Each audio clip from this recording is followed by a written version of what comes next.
Bonjour à tous. Aujourd'hui, nous allons nous intéresser à l'Empire du Milieu. C'est ainsi que la Chine s'est vue elle-même dans l'histoire, au milieu du monde. Vous avez sûrement remarqué la poussée fulgurante de la Chine depuis quelques décennies.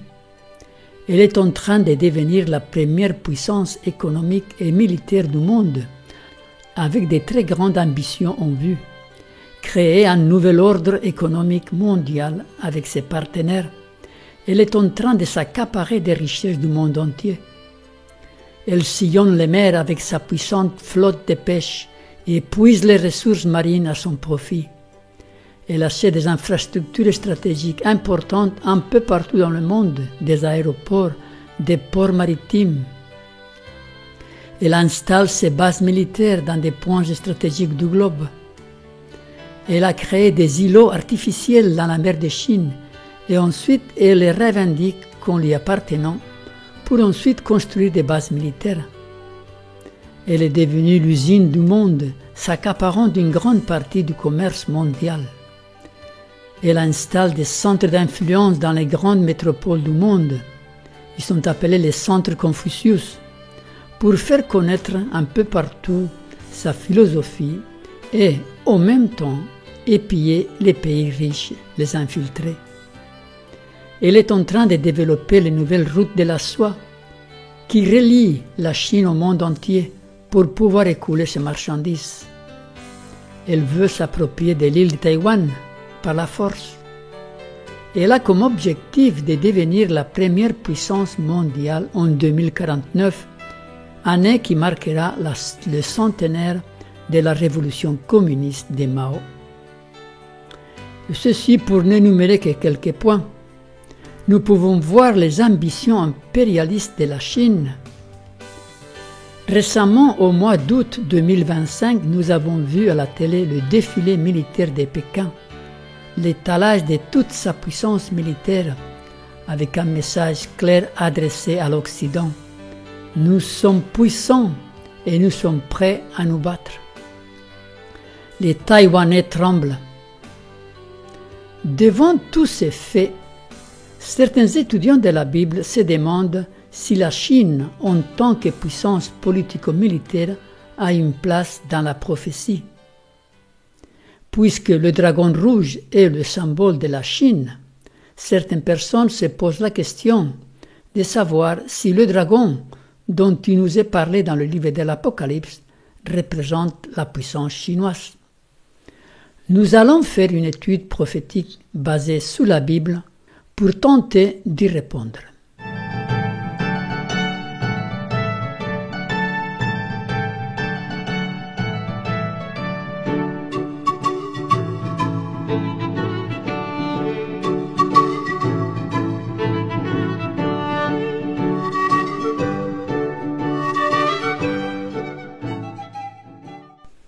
La Chine est-elle dans la prophétie? Voyons d'abord que représente le dragon dans le livre de l'Apocalypse. Nous allons l'identifier. Lisons Apocalypse 12. Un autre signe parut encore dans le ciel, et voici, c'était un grand dragon rouge, ayant 7 têtes et 10 cornes, et sur ces têtes 7 diadèmes. Le chapitre 12 de l'Apocalypse décrit les activités du dragon rouge, mais aucunement il ne s'agit pas de la Chine, mais de Satan. Le verset 9 nous dit « Et il fut précipité le grand dragon, le serpent ancien, appelé le diable et Satan, celui qui séduit toute la terre.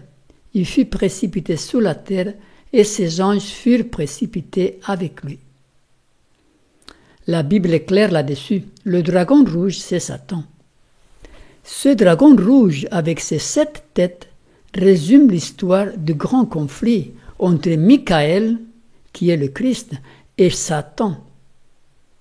Verset 7, même chapitre, il nous est dit « Il y eut guerre dans le ciel, Michel ou Michael dans d'autres versions, et ses anges combattirent contre le dragon. » Cette guerre commençait dans le ciel s'est poursuivi sur notre terre depuis l'entrée du péché. Le dragon représente Satan et les 7 têtes représentent les 7 entités que Satan a utilisées tout au long de l'histoire pour combattre le peuple de Dieu, la vérité, Michael en quelque sorte. La première tête, c'est Babylone. Nous avons fait déjà d'autres études, et vous pouvez vous y référer pour plus de détails. Babylone, l'année 605 à 539 avant Jésus-Christ. Ensuite, il y a eu l'Empire Médo-Perse. Ici, vous voyez les dates dans le tableau. Ensuite, la Grèce. Ensuite, il y a eu l'Empire romain. C'est eux qui ont crucifié Jésus. Ceci jusqu'à l'année 476 après Jésus-Christ. Ensuite, la 5e tête représente cette bête décrite Apocalypse 13, la bête qui monte de la mer, qui fait référence à la papauté. Elle a régné pendant 1260 années, jusqu'à 1798.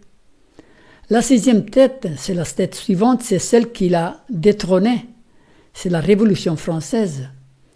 En 1798, le pape a été fait prisonnier par les armées de Napoléon, mettant une fin au règne de la 5e tête et démarrant ainsi la période de la 6e tête. C'est la bête qui monte de l'abîme du chapitre 11 de l'Apocalypse.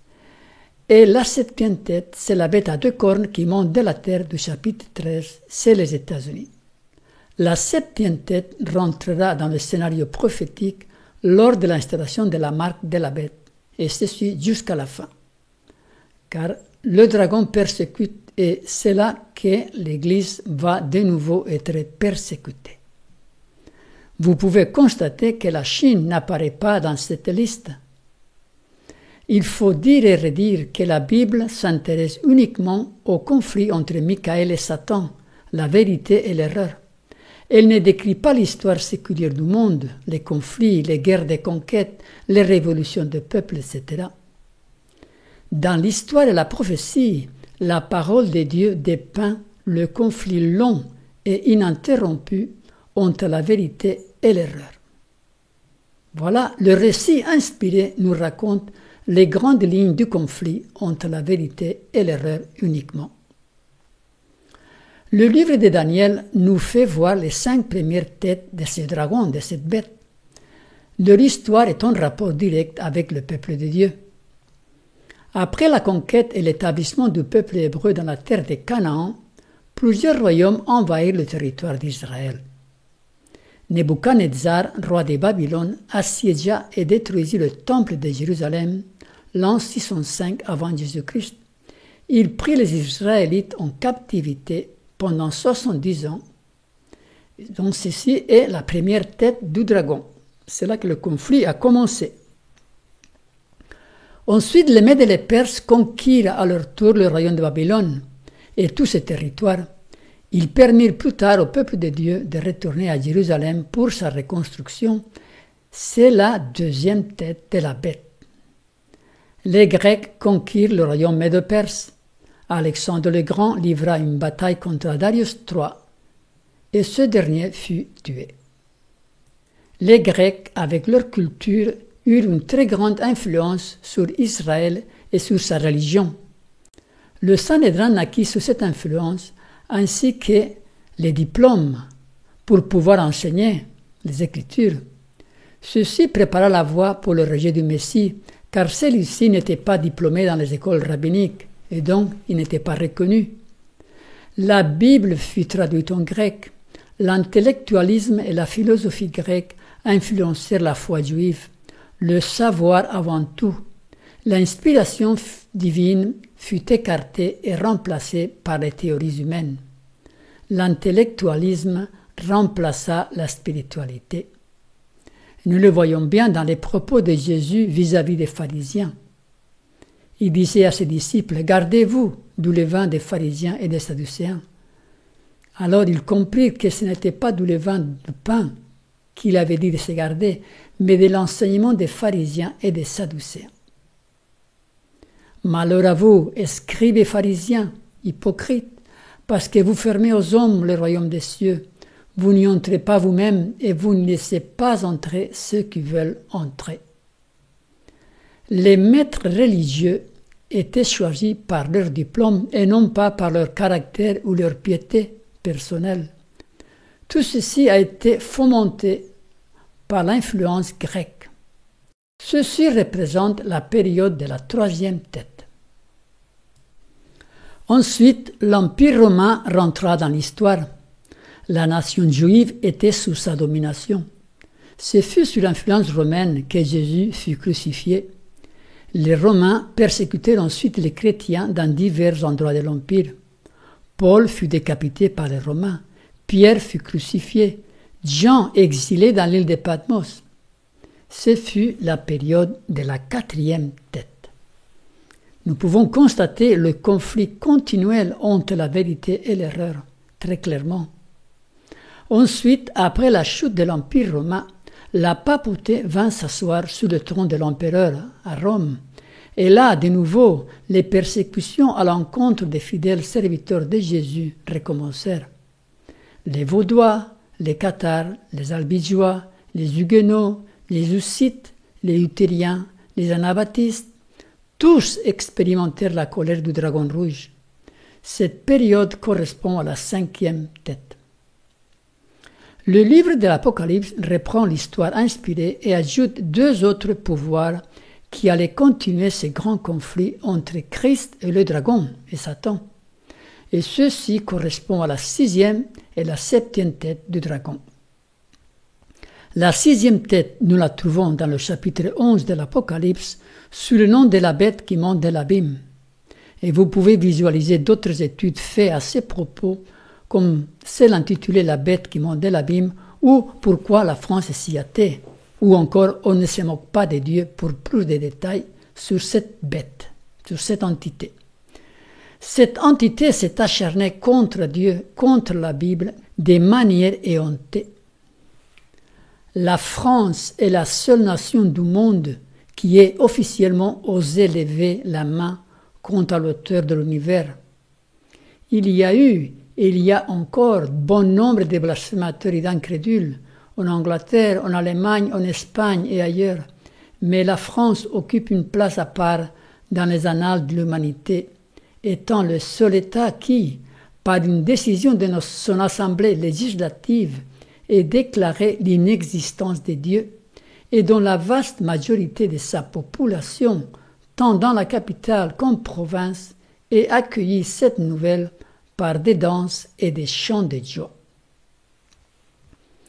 La Révolution française a été la source d'inspiration pour la révolution bolchevique plus tard. Elle est basée sur la philosophie de l'humanisme où l'homme est le centre de tout. Dieu est mis de côté. L'humanisme des Lumières au XVIIe et XVIIIe siècle s'est défait de toute conception de volonté divine, l'individu s'appuyant sur sa raison pour se déterminer lui-même.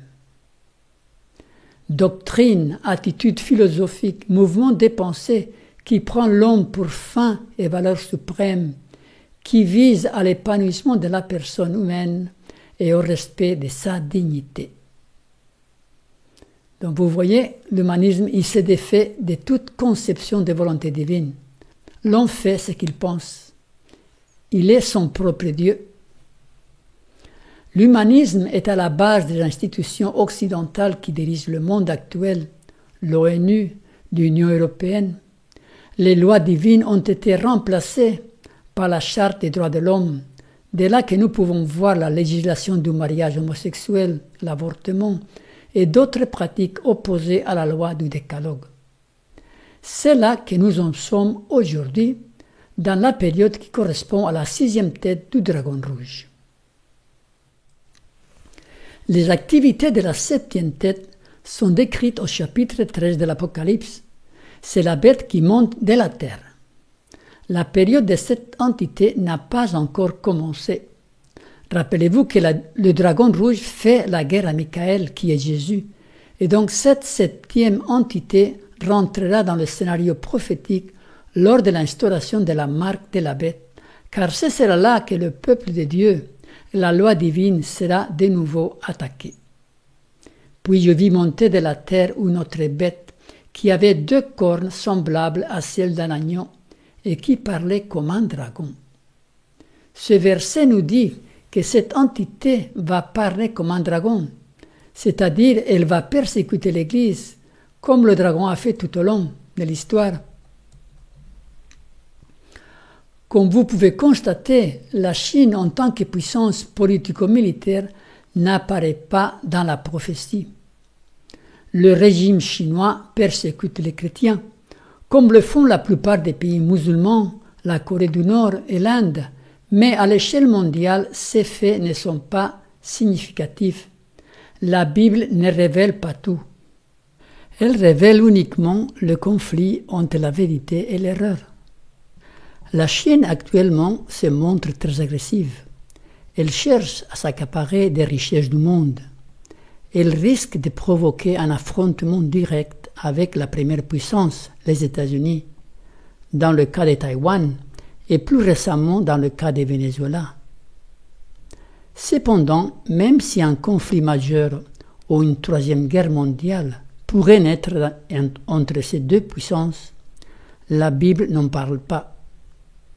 Vous voyez, les États-Unis, la bête qui monte de la terre, a été impliquée dans de nombreuses guerres dans son désir de domination, avec le Japon pendant la Deuxième Guerre mondiale, plus tard le Vietnam, l'Afghanistan, Koweït, Iran, Corée et d'autres. Mais la Bible mentionne une seule guerre que cette puissance va déclencher. C'est le conflit de la marque de la bête, la persécution des enfants de Dieu qui voudront s'accrocher à la vérité et à sa loi. Oui, le prochain conflit qui va opposer le dragon et Michael est dans le futur. La victime sera l'Église du reste. Lisons Apocalypse 12. Et le dragon, c'est Satan, fut irrité contre la femme, et il s'en alla faire la guerre au reste de sa postérité, à ceux qui gardent le commandement de Dieu et qui ont le témoignage de Jésus. Donc on voit de nouveau le dragon rouge, c'est pas la Chine, c'est Satan. Et là, avec la septième tête, il va s'attaquer à l'église du reste. Et remarquez les caractéristiques de cette église. Il nous est dit, ce sont ceux qui gardent les commandements de Dieu et qui ont le témoignage de Jésus. Ceci prouve que la guerre va se focaliser sur l'observance des commandements de Dieu, et particulièrement le sabbat du 4e commandement. La bête qui monte de la terre est composée de deux entités, car on voit qu'elle a deux cornes. Nous l'avons lu, c'est la bête qui avait deux cornes semblables à celles d'un agneau. Ces deux cornes représentent le républicanisme et le protestantisme. Ce sont les deux piliers qui ont forgé la grandeur de la puissance américaine. Vous pouvez voir la vidéo intitulée « Regardez en haut, l'image de la bête est là » pour plus de détails sur cette puissance.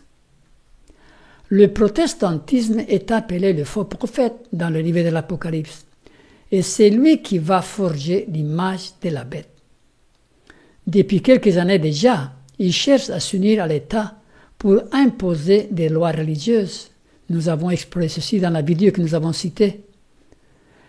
De cette union naîtra la marque de la bête qui forcera les hommes sous peine de mort à transgresser la loi de Dieu.